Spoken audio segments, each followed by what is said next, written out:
Alright, I haven't done a video for a couple of weeks, and by a couple I mean like 3 or something. So I'm doing a video for this week. I know every so often I gotta do that post, and you know, every so often I'm gonna have to make a post that really goes against the main public opinion. It's really not gonna sit well with everybody.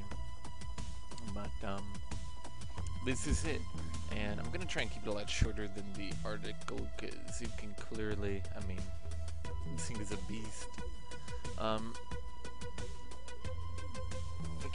Let's start. I think, to get right into it, the main problem, ranged carries have become too powerful in the laning phase.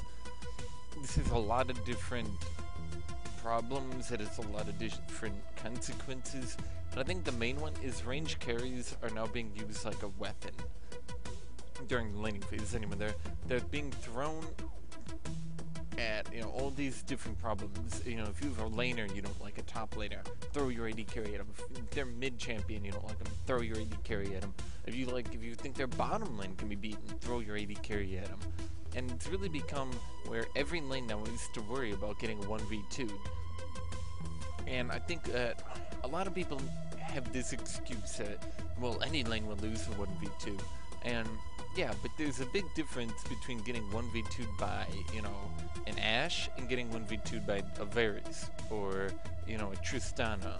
You know, all these champions who've received, and even Ashe has received so many buffs now, you know, attack speed, mana cost, cooldown, you know. And it's really gotten to the point, in my opinion, where it's becoming a real problem. These AD carries have eaten the entire carry term, yet they're not really even carries anymore. They're just champions that dominate early game and also dominate late game. Champions that used to be considered carries like Malphite and Nivea, Kassadin, champions who were actually bad early game, but make for it, you know, mid and late game.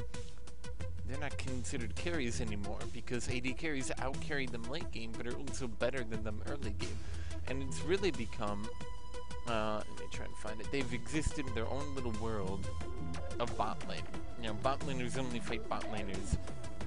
You know, it happened to top lane in Season 2, it's happened to, you know, or I guess early Season 2, late Season 2 and Season 3, it's happened to AD carries.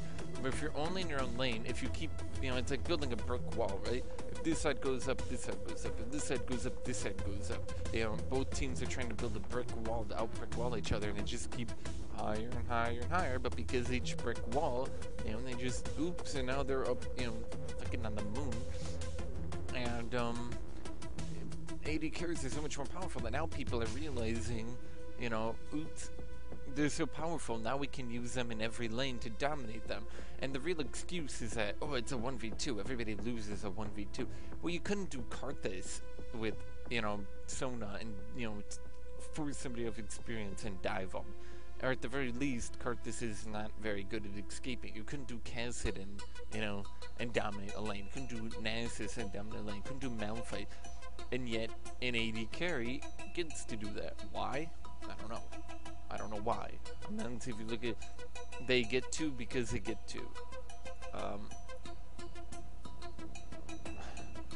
They just get to be better than everyone else because they get. I don't know the answer. I think AD carries, though, being people is a good thing. I hated it when they were bad early game, but they had the excuse of, oh, we're bad early game, but we can hyper carry, super carry late game in 1v5 teams. It's okay. Well, now that they're better early game, let's tone down their late game. It's fair. Everybody likes it. You know, Malphite got toned down late game. Gangplank got toned down late game. Yi Tryndamere toned down late game.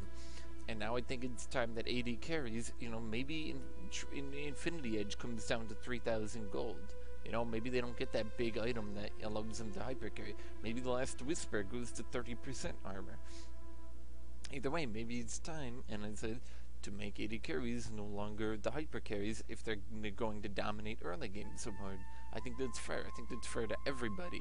You know, how long do you think can these people at high elo be dominating every lane until it trickles down, until every time you pick Kassadin or LeBlanc, oops, you're getting 1v2.